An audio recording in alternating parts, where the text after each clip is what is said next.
chant poetry of the Igbo people. It is an ancient art, only deposited in few people.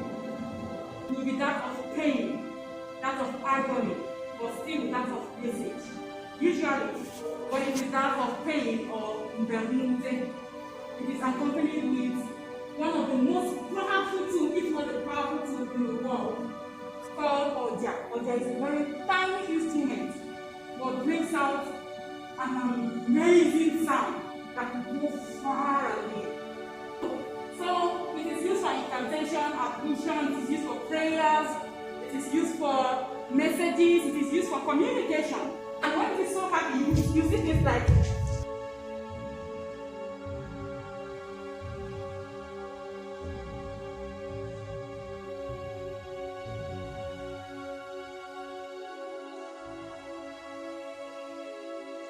it used to be one of the arts that masquerades present.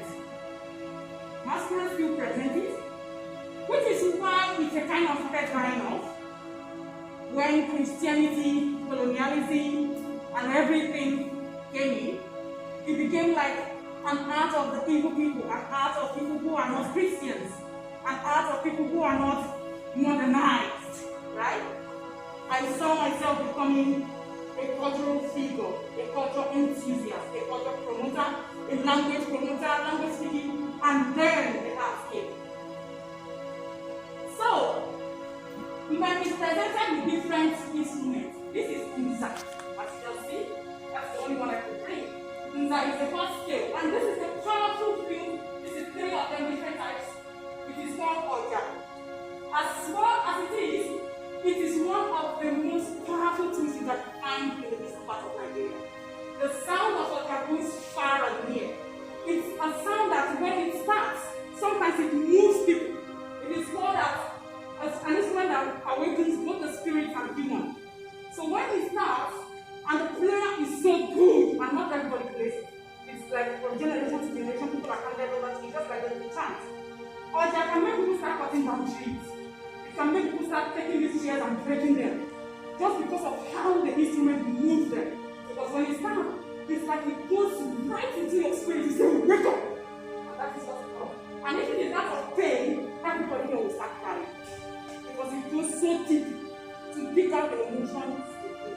So this is the Igbo, the drum, the drum is universal, everybody knows the drum. And this is okay. So as you can see, generally there is insufficient content, which is why I curate this art. It's not just because I perform the art, but because even in academic research, we do not have enough.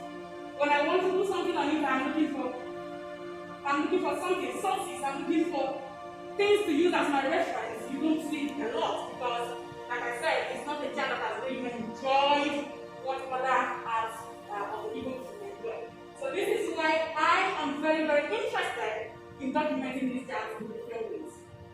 Thank you very much.